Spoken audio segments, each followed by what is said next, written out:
Mr. Mayor, All right, I got you. I need a motion to reconvene. I'd like to make a Make a motion to reconvene. second. Been properly moved and second. Any discussion? Hearing none. Let's vote, please, Madam Clerk. Councilmember Rao, Yes. Councilmember Gomes, Yes. Councilmember Willis, Here. Councilmember Gilliard. Councilmember Gilliard. Councilmember Reeves, Aye. Councilmember Khalid, Yes. Councilmember Baker. Aye. Motion to, okay, motion to reconvene at 2:59 PM. Can I get a motion to adjourn that meeting? I make a motion to adjourn. Second. Properly moved and second. Discussion? Hearing none. Madam Clerk, let's vote. Councilmember Willis, Here. Councilmember Rao, Yes. Councilmember Gomes, Councilmember Yes. Gomes, Yes. Councilmember Gilliard, Present. Councilmember Reeves, Aye. Councilmember Khalid, Yes. Councilmember Baker. Aye. Motion to adjourn the special call meeting for personnel at 3 PM. Madam Clerk, is there any time left for us to take a 5 or 6 minute break? Is there any time left for that? I move that we take a It's 10-minute 3:01 break. now. I move that we take a 10-minute break. We're not in session. We're not in session We're yet. not in session. We're in 3:01. Yes, Next meeting started at 3 o'clock, right? yes, sir. Okay, let's call that meeting to order.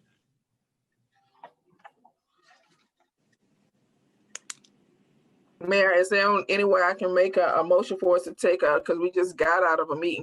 Is there any way that, Let me get the meeting called to order first. okay. Madam Clerk, Okay, roll call, Councilmember Rao, Present. Councilmember Gomes, Present. Councilmember Willis, Present. Councilmember Gilliard, Here. Councilmember Reeves, Councilmember Khalid, Present. Councilmember Baker. Present. Also present is Mayor Edwards, City Manager, Mr. Donald, City Attorney, Ms. Walker. You have a quorum. okay, Ms.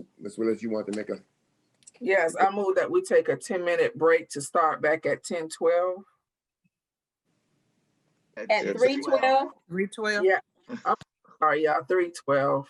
is there a second? Is there a second? Second. Been properly moved and second. Any discussion? Hearing none. Yes, yes, I'd like to. make Hold it- up. Go right ahead, Mr. Baker. Yes, I'd just like to make it known that we just adjourned a meeting that ended at 3, and that's the reason for this quick recess. Okay, thank you so much. Madam Clerk? Councilmember Baker, Aye. Councilmember Khalid, Yes. Councilmember Reeves, Aye. Councilmember Gilliard, Yes. Councilmember Willis, Yes. Councilmember Gomes, Yes. Councilmember Rao. Yes. We are recessed until 3:12 PM. Second. Properly moved and second. Any discussion? Hearing none. All those in favor, Madam Clerk? Councilmember Rao, Yes. Councilmember Gomes, Yes. Councilmember Willis, Councilmember Willis, Councilmember Gilliard, Yes. Councilmember Reeves, Aye. Councilmember Khalid, Here. Councilmember Baker. Aye. Reconvening at Yeah, 3:13. The Call first the-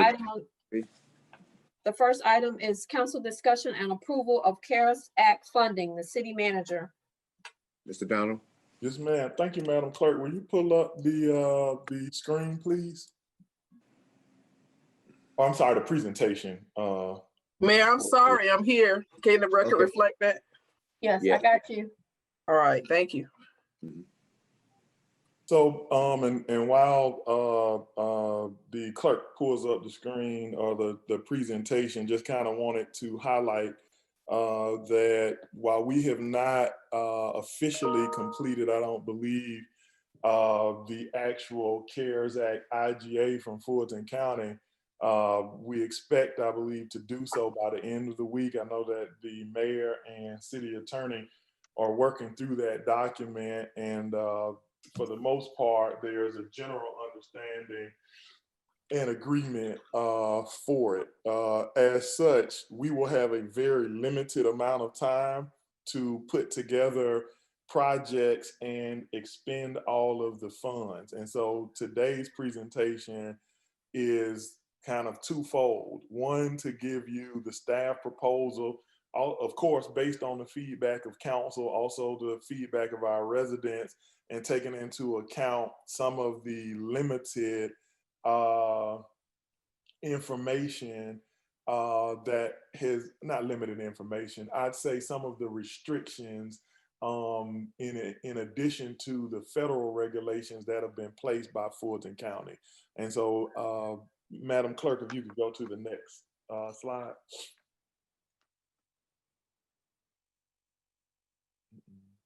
Okay, Is it I think you may have it set up as a PDF, so if you just do the down piece, it should go to the next. okay. There we go. Okay. And so just in general, you know, based on the U.S. Treasurer's guidance, all the regular and overtime payroll for public safety personnel from March 1st, 2020 to December 30th of 2020 has always actually been an eligible expense. Public safety payroll costs for us equate to more than $7 million, and included in the plan from the date of March 1st to October 2nd of 2020 would demonstrate the full cost of the amount of funding that we have.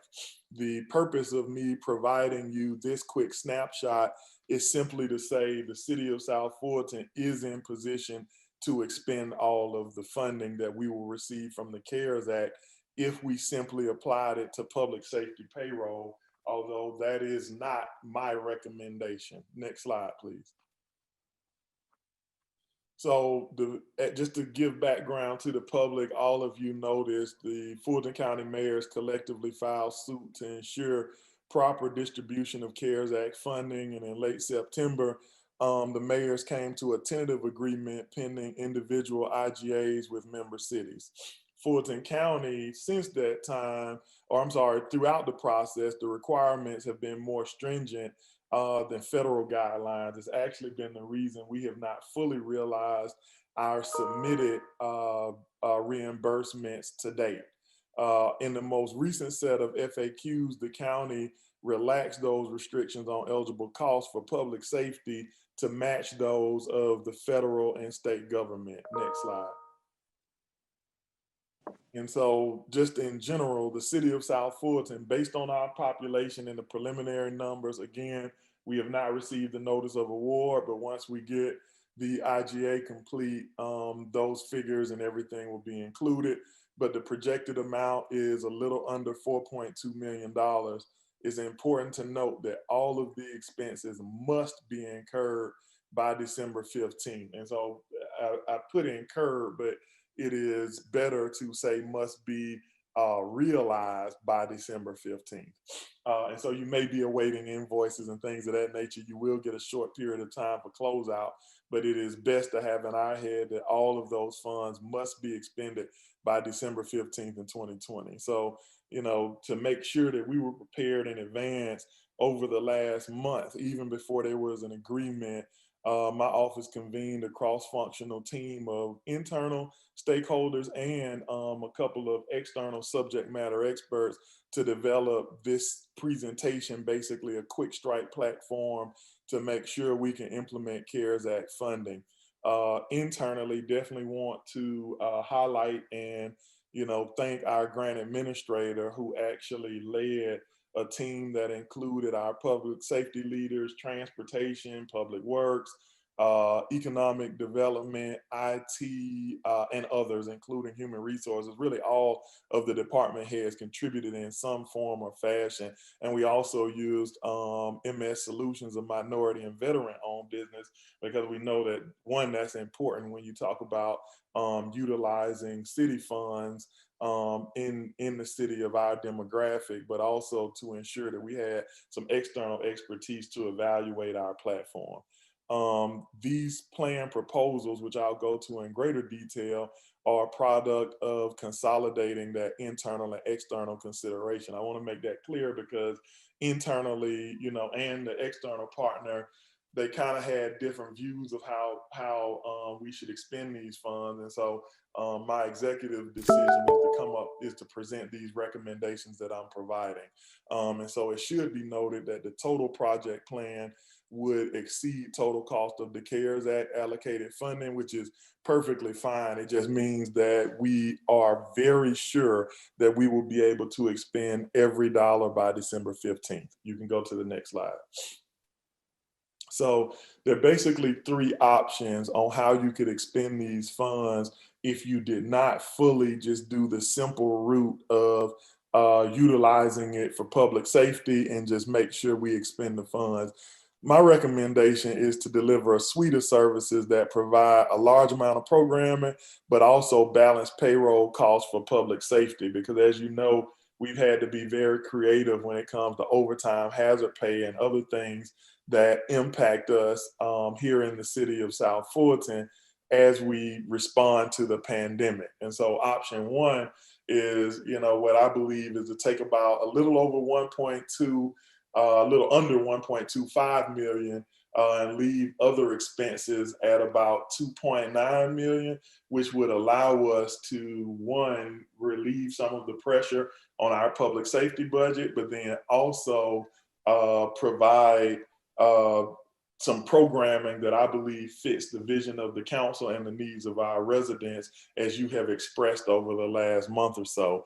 And then 2 and 3 are kind of they are lesser versions of what I call the Cadillac plan. We look at it, I don't know if Cadillac is the best luxury car you can have anymore. I guess the Maserati plan and the others just kind of go down, as we go, to make sure that we add more to payroll if there was any concern with getting the funds out the door. You can go to the next slide.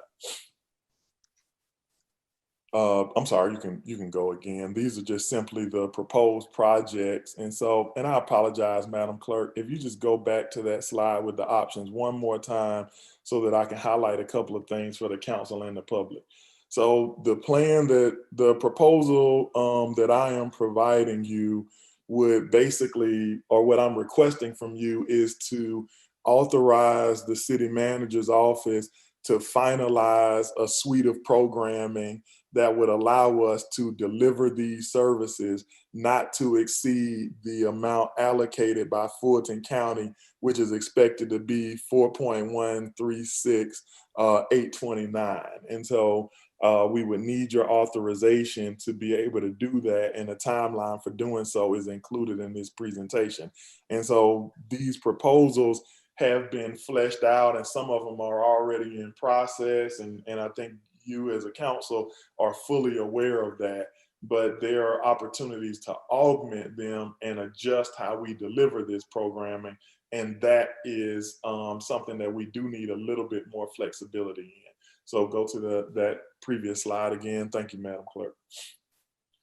So one piece that we have not done yet, but I know definitely Councilmember Khalid has been very outspoken about this. I know our mayor has, and I think every council person, with no exception, have chimed in support of rental and mortgage assistance for displaced workers or those negatively impacted by COVID-19 and their ability to earn income.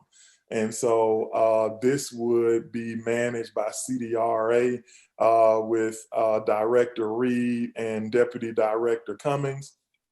The program is a public-private partnership with a local nonprofit entity to deliver a one-time rental mortgage subsidy on behalf of South Fulton residents who suffered their job loss due to COVID-19. So they would basically serve as a subrecipient to us.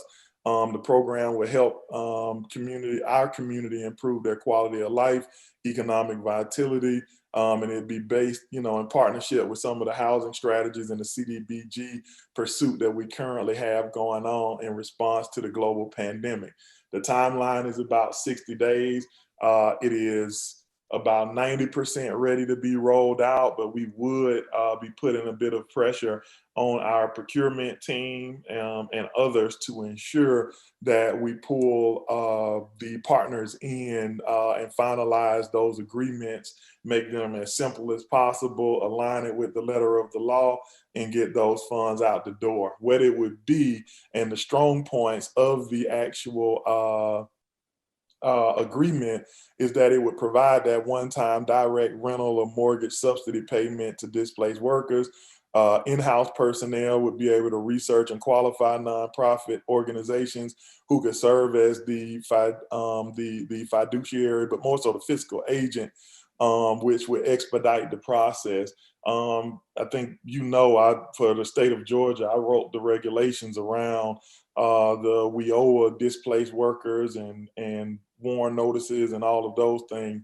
And so I think we have a great partner both in the state as well as with WorkSource Fulton, who can help us coordinate that. But we'd also require, which is a weakness, a public-private partnership with a nonprofit to act as that fiscal agency or pass-through if they were not willing to do so. I think we'll have answers on that within a matter of days. And so I'm confident that we'd be able to get that out.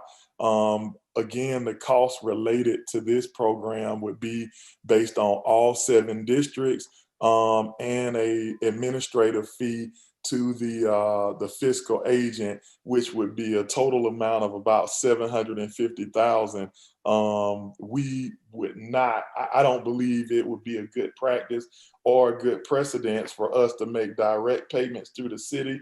I think there's some legal challenges in doing so, and bringing on that partner at a minimal fee for money that I would consider found money, to make sure that we do it right is the best way to do it. And so those are the highlights of that proposed program. Next slide, please. And I'm going through these fairly quickly so that you can ask as many questions as you need to at the end. But if you do need me to just slow down a taste, have no problem, putting something in the chat and I'll make sure to go back and check it out. I think you're very aware of our current small business grant program. I think that there are already bones there that allow us to coordinate this process. And I think the staff thought was to backlog existing activities and supplement it. That's not what I'm proposing. I'm proposing that we use the same framework that we have and we expand the program, adding $500,000, providing the 5% fiscal agent fee that is already provided, which would allow us to have about 25 awards at a little under 20,000 per award. So that way we're serving 25 new businesses through this program. It also would take 60 days, but the framework for the program has already been approved by council. And so providing the authorization to the manager would allow us to jumpstart this program and begin serving those additional 25. It's probably the lowest hanging fruit of maybe all of these activities. Next slide, please. In addition to that, I mean, we are not in position, I guess the health data shows that we're not in position to move to the next phase of reopening, but one of the biggest challenges that is facing our workforce of essential workers right now is providing childcare for those essential personnel who have been forced to, I won't even say return to work, I'd say continue working. And so leveraging these funds to be able to provide safe and reliable childcare that is managed and overseen by the city, where we would contract directly or offer assistance to employees with childcare issues that could be diverse, whether they are coordinating virtual school, and we did the pods like we've already talked about with our Parks and Recreation staff, which I'll kind of highlight later on in this piece, or if it's providing some other type of creative childcare, believe that's something that we can roll out quickly, and the cost would be a total of about $40,000. Now, this supplement would only allow us to provide it for the 60 days at a cost of about $40,000. But I think it would be welcomed by our workforce, and I believe it would give them enough relief until we can make it a little further into the fiscal year and augment those things ourselves if we're able to make a modification. So again, subsidized vetted care for children and adults when regular care is not available. Employees would have the option of using 10 days of in-home or in-center backup care. So it's very similar to when you drop your child off at daycare and then you have aftercare and things of that nature at the daycare for parents. You'd be very familiar with that.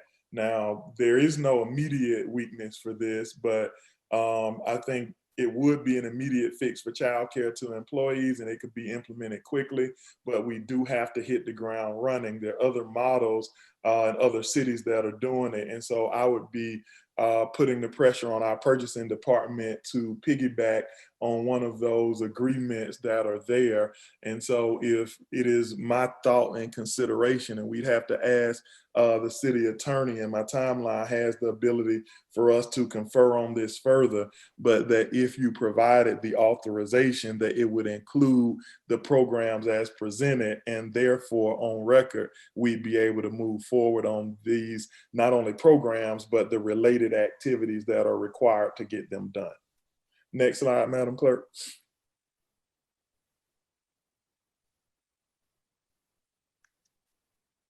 You remember it's a PDF. If you go down, it'll take you to the, should take you to the next.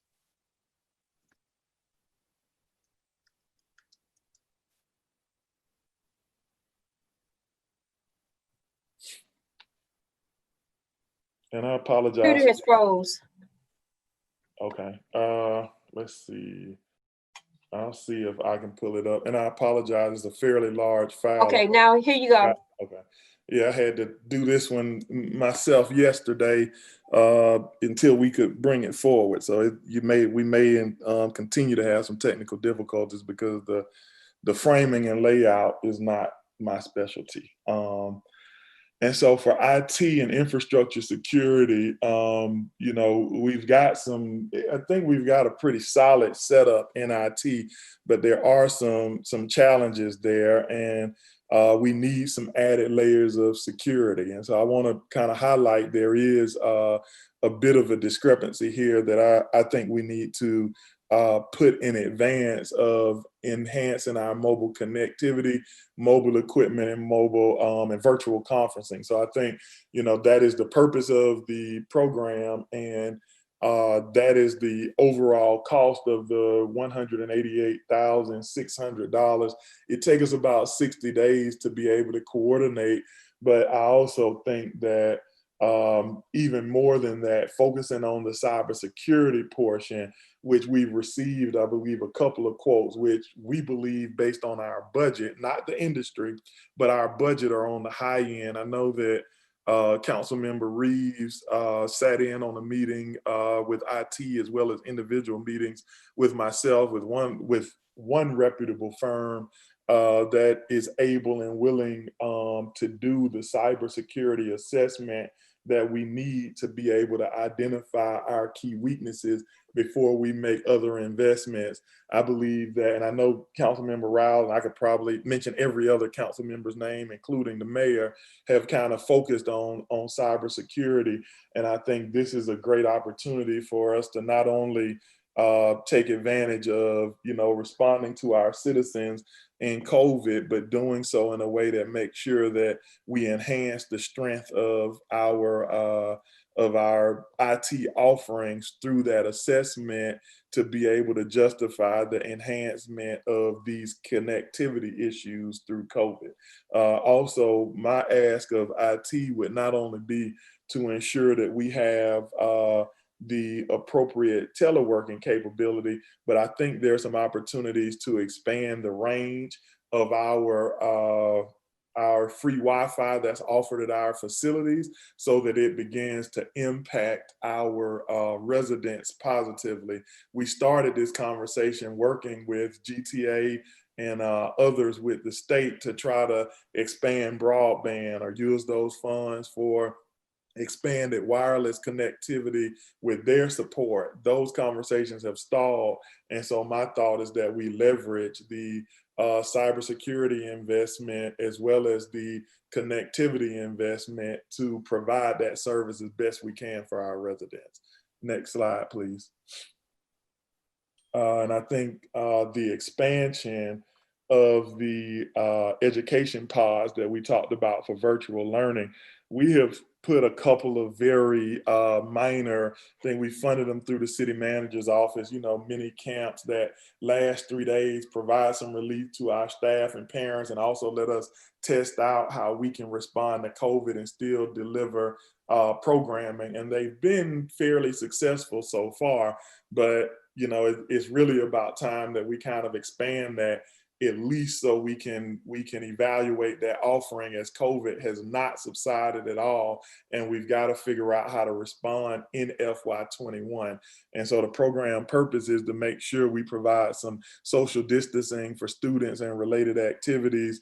And it would be very similar to what we're providing to our internal staff, but we'd be able to do so for our residents in many pods. So these education pods would be in support of virtual school. We'd be able to acquire tools to disinfect large areas, ensure that there's social distancing signage, which would be allowable cost under this proposed program. We'd also be able to support outdoor exercising and programming in a way than just opening up the gates and monitoring it. We'd be able to provide some additional supports.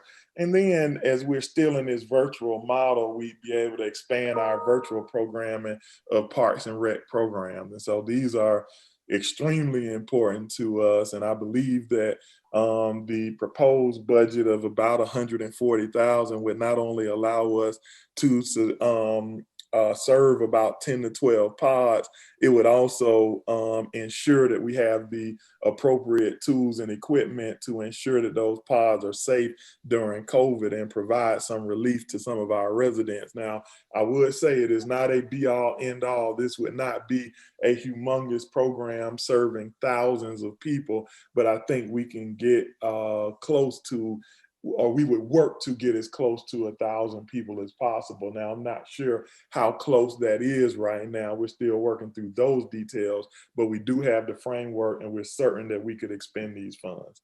Next slide, please.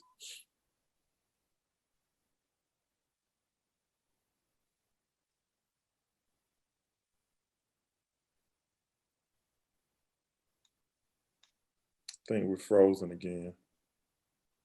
Got it. And so, you know, I think public works, as you know, is one of our largest expenditures. And I think prior to, thanks to the investment of our mayor and council, we've been able to carry out a variety of facility upgrades, at least for the ones that essential staff members are frequenting. But there are some challenges in bringing folks into our regular facilities, including South Fulton Arts Center, which could potentially be a satellite space for courts as we bridge the gap on their permanent home. And so when we look at that, when we look at, you know, the upgrades that are still needed to be expanded at City Hall, ensuring that we have the appropriate glass and partitions, the ability to sanitize as soon as people leave through automation, and other things of that nature, you know, the touchless, no contact points that I think you're seeing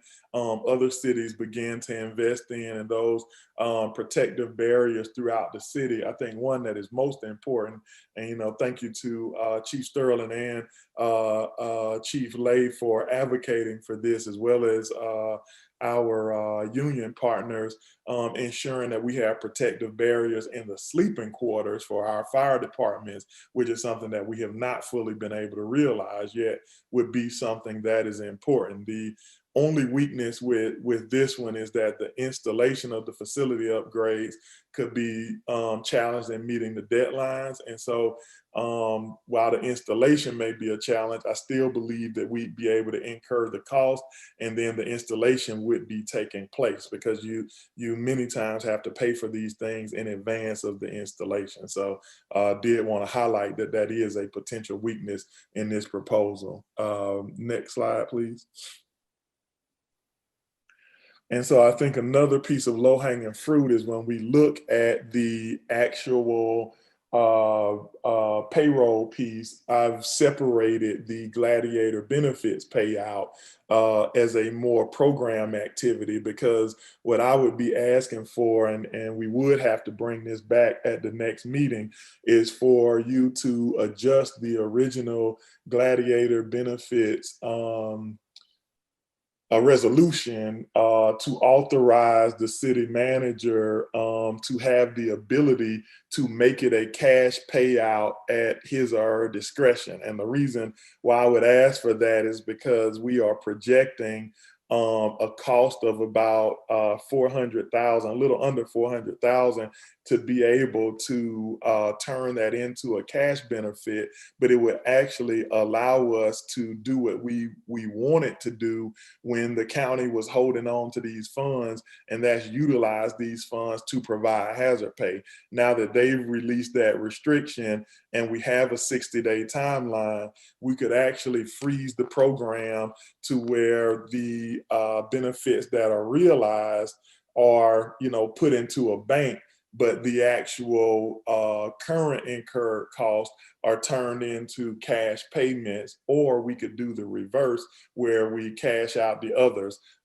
As I talk about our partnership with Fulton County later, this is one of the areas where we would need technical assistance. We would definitely be able to do it, but would we be able to do it as a retroactive or a current piece? And with our fiscal year closing, I think we should do it as a current piece.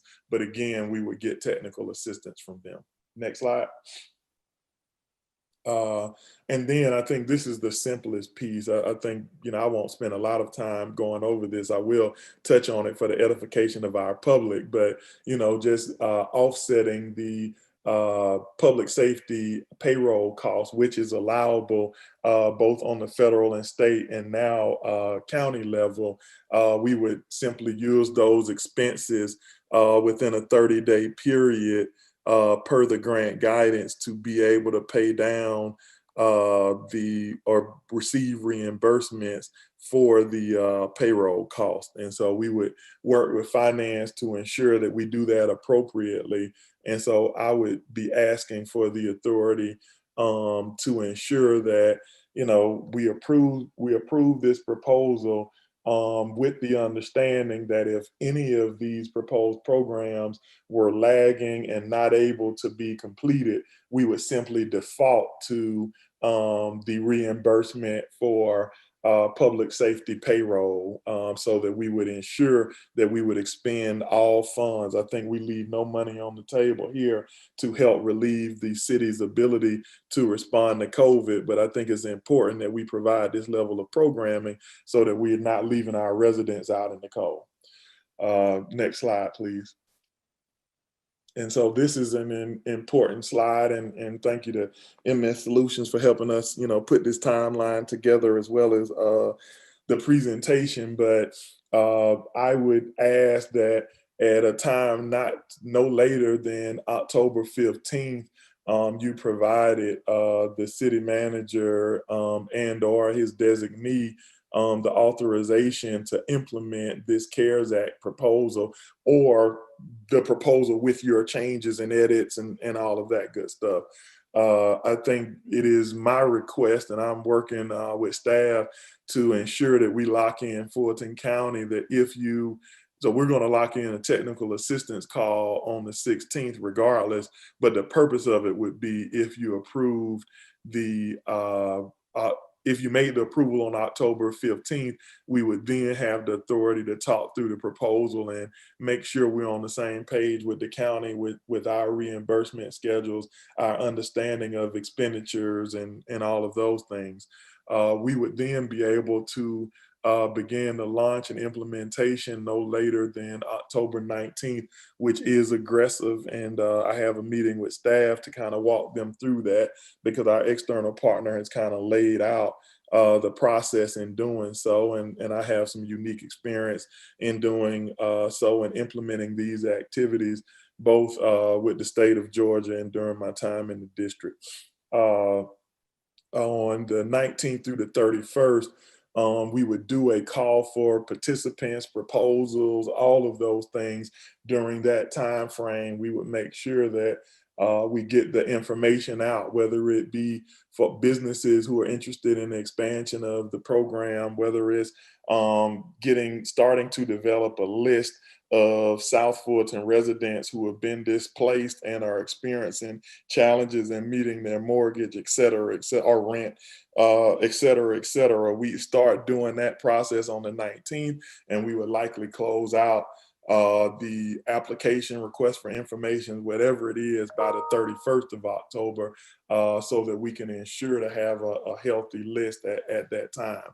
I think the next step, or simultaneously, we would have ongoing implementation, whether it be existing programs, allocating payroll, and moving the process forward between October 21st on through December 15th, so that we're able to spend every dime throughout that time. We would also, because I not only would want to do it in writing, I think we would do it via meetings and town halls or whatever else the council would like to do, to ensure that we were able to not only educate the council, but educate the public. And so I've just included some tentative time frames. You don't have to, agree to those at this time, but the 21st of October, November 16th, and December 18th for closeout are just tentative timelines that we put together with our external partner to ensure that we're able to keep everyone abreast, but also have those internal, external checkpoints with both the city residents, the council, and also technical assistance calls with the county. And so this is high level. There's a lot of work that has to be done behind the scenes with staff, but I believe with this timeline, with those programs and the expertise that we have, we would be able to hit the ground running, because as I've said before, and I'm not shy to say, based on the contention around even providing the funds to the city, if you don't have a quick strike plan, then it's going to be very difficult to expend those funds. And I would expect that the county will not be lenient. And so that actually, you can go to the next slide, because I believe that concludes the presentation. And I will take any questions that you might have at this time. And I would also just like to say, extreme thank you to our staff for working so hard to put this together. We have not received these funds yet, but even the allocation of the formula, which was done by both our finance partners and our grant administrator who took the lead, and then the cross-functional team of all departments contributing, even though many times some, as you see, municipal courts and some of the others were not actually, communications were not actually included in the quick strike plan, they all contributed. And so just wanted to kind of highlight that, because I think that's extremely important. Any questions for the city manager? I have a question. Mayor, is your queue working? Because I'm in the queue. I'm sorry, Ms. Willis. Let me just go over there. And Mayor, there was one question that you had prior to this that I just wanted to highlight. We've received PPE already, so I did not include that in here because of the council, there was a large amount of funding allocated to make sure we're keeping our internal staff safe. And so we have a bank of that. We've also received a bank from Fulton County. We have held on that so that if you were to approve this plan, we would then disperse a large amount of that PPE to each individual council districts, as well as the mayor's office, proportionately, so that you are able to not only have that for yourselves internally, but if you wanted to distribute PPE in support of our residents who have been forced to return to work, or are returning to some form of normalcy, almost out of necessity based on the decisions at the federal and state level, you would have the ability to do so. And so while you don't see that here, is because if something like this is approved, then we're able to provide that PPE without having to worry about having to buy it or do it a different way. And so I just wanted to highlight that as well. Ms. Willis, I'm sorry, I didn't see you in the queue. It's not there, but let me do this. Let me get Mr. Khalid, then I'll get you. Ms. Khalid? Thank you, sir. The rent and mortgage assistance, Yes, is sir. it rent and mortgage assistance, or is it just rental assistance? So the proposal would be rent and mortgage assistance based on the response and based on the partner. And so the proposal would be to coordinate both. I'm very particular about naming partners before we ink anything, but there are 4 that, could potentially do it, that provide services to Fulton County, which means they could provide services to the city of South Fulton. And depending on which partner, it would be rent and mortgage or rent or mortgage. Does that make sense? Yes. And then secondly, thank you. This looks like an excellent presentation, and it looks like we are covering a lot of the things that were, uncovered in our budget. We touched on like multiple areas. My question though is, what is still not covered? Ooh, a lot. I could not go over that off the top of my head. I think, again, we'll be able to provide the base services, but I think this augments us to the point that we would not be in dire straits at the end of Q1, and we would be able to realize those cost savings because whether it be areas that are cut, whether it be offsetting activities that are needed to respond to COVID, et cetera, I think we'd be in a good place. But there were so many things. I think the only things that would not be covered. So detention ponds are still a challenge, right? And that was one of the things that was, and we've got potential litigation and things with Fulton County related to that. So I won't dive into that much, but it's actually not eligible under this program. But we've been working with our CDBG partners, including Fulton County, to where we believe that if we acquire the CDBG funding, we would be able to take care of that. I won't dive too far into it, but I had a conversation with GDOT today, and we're kind of texting as we're in this meeting, where we're asking for some additional funding to offset that as well. And so we'll need to come back to you maybe to approve some additional funds and to accept additional funds if we can get some approval from them. But then there are also some issues that we have related to new infrastructure issues that, again, we're asking for them to partner with us on it, as well as ARC and others. And so those things are not covered, but we're working towards a resolution. They're just not supported by the CARES Act. Okay, we have limited time left. Ms. Willis, would you have your questions? And I would like someone to offer a motion if they would. Yes, so Mr. Donald, thank you for the presentation. The question I have with the rental assistance that we are going to offer, I just don't think that's a long period of time, and I know your back is against the wall. Is there any way possible we can extend it to like the 1st of November? So I think and I'm sorry, I may not have been clear. If you go back, Madam Clerk, it's the second to last slide, which is the timeline. So in this, and I apologize, I would have provided this to the council in advance for the knowledge of the public.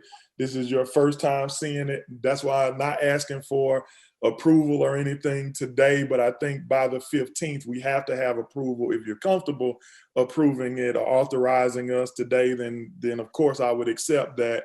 But I put some time in there because I want you to be able to kind of go through this and ask even more questions. But listen, we've been working around the clock and literally did not complete the presentation until about 2 a.m. when we got it to the clerk. And thank her for being able to add it, and have it ready for today. But if you look at that implementation timeline, in the third green box top to your right, where it says ongoing to 12/15, while this is not a lot of money allocated. I mean, I don't remember what it was. Maybe it was $250,000 or so. And I think the actual, it may have been about 475. I'm sorry, I don't have it in front of me, but it's in the slides. But the amount of money allocated with us having 100,000 residents and our unemployment rate is one of the higher in not only South Fulton County, but even in the city of South Fulton, meaning we're negatively impacted the most.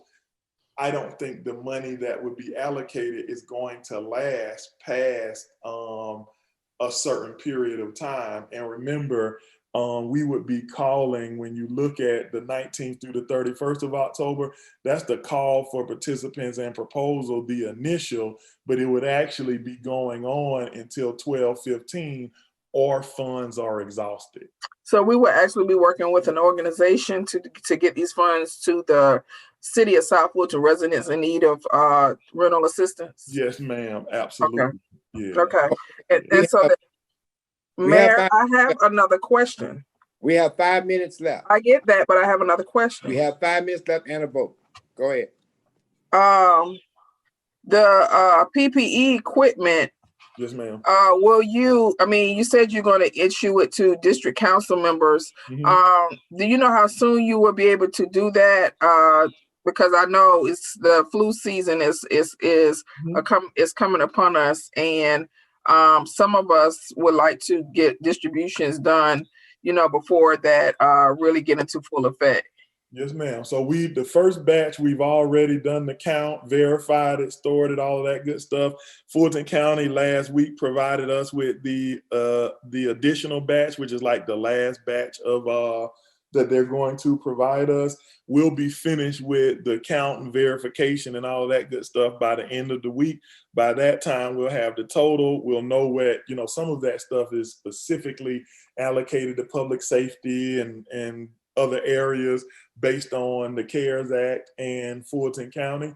And so once we complete that count, we'll be able to slice and dice it and have that done. So I believe the end of next week, we would be able to have that. And in the interim, we would be working with council members to figure out, how you would want to utilize it, because you may say, hey, I'm going to do a socially distanced giveaway or something like that, or I want to leverage a facility. Tell me how to do that so folks could do a drive-by. So we will be working with you on those things over the next 2 weeks to help you hit the ground running when you receive it. Because remember, it has to be stored in a certain place. And so it's not like we could pick up a pallet and bring it to your office and things of that nature. It has to stay stored for a period of time. So my goal is to have it packaged and ready for you, so that depending on how you want to utilize it, all you have to do is say, hey, Mr. Donald, let's arrange to do it this way, versus my needs are less and I want you to have it here or set up a way for folks to get it. Does that make sense? Mayor, I would like to at this time make a motion to approve this CARES Act proposal presented to us today from City Manager Odie Donald. Second. Properly moved and second. Any discussion? Yes, I was in a queue, Mayor. I don't know what's wrong with my queue now. Nobody's in. I'm sorry, Ms. Gumbs, but go ahead. And okay, just so I can get some things clear. I know, Mr. Donald, for the rental and mortgage assistance, it looks like there's been $100,000 allocated per district. How are we going to get the word out to the residents to let them know about this? Do we have plans for that? Yeah, partially. And so we would do social media, we would do the website. We'd also, hopefully leverage our council members and, all of the tools that we normally utilize. I'm not certain about a mailer, one, because of the cost, and two, not certain if it's allowable. So some of those details we have not gotten yet. And that's why there's a kind of block of time in between now and the proposed implementation date. But you know, it is my goal, and I'll be honest, I'm putting a lot of pressure on staff to make sure we do this in that small amount of time, but also leveraging some of these contractors, which is why for the initial piece, we brought on an external party. I plan to extend them so that they can help us with design and pushing it out kind of in person. So we're not putting our staff out there to do so, but even doing some door to door. So when code enforcement is going through the communities, and instead of leaving citations, maybe they leave a note, you know, to our targeted populations of seniors and things of that nature. So we haven't gotten as far into that level of the sausage making, but one thing for the council's purpose,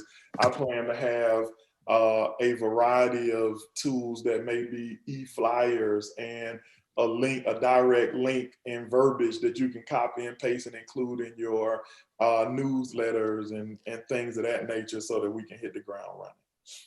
Okay, and if we don't use the funds, we just lose the funds, correct? Well, no. So, Madam Clerk, if you just pull that presentation up one time really quickly and go to that slide on the option 1.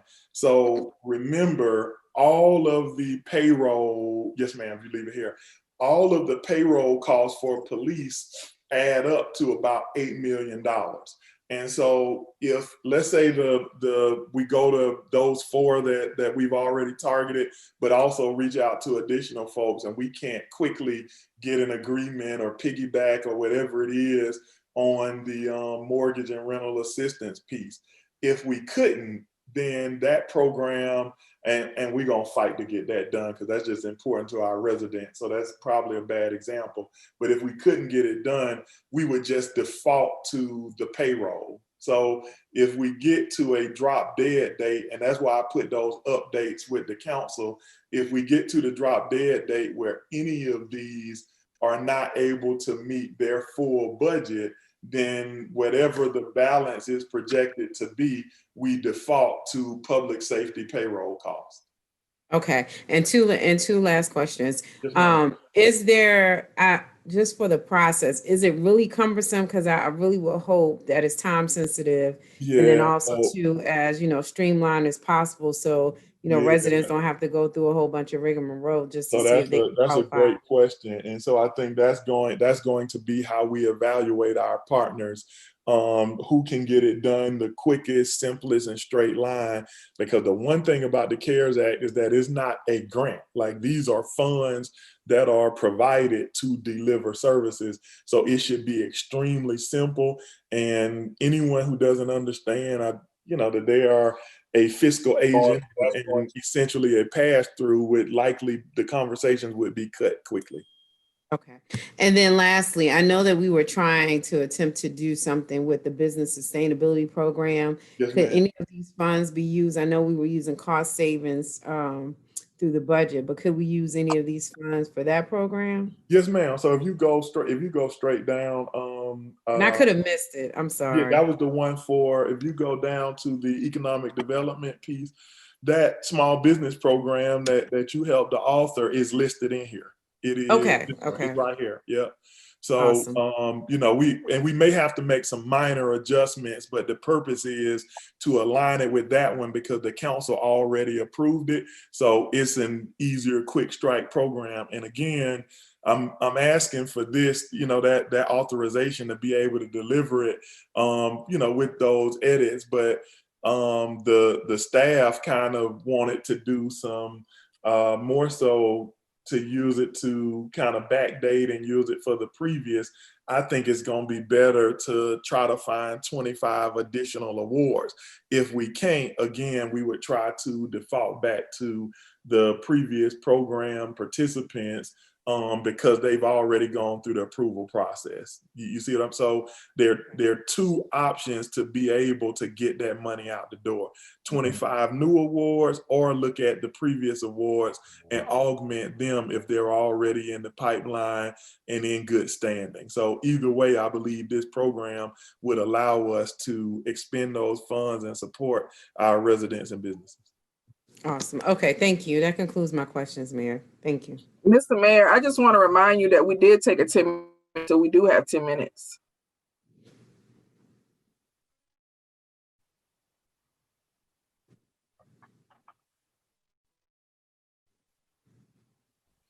And again, council, I listen, definitely appreciate the approval because it definitely helps us work quicker and faster. But the timeline that I put together does also allow you to revisit it on October 15th. I think we put together a very detailed and well thought out presentation, but I definitely don't want you to feel rushed.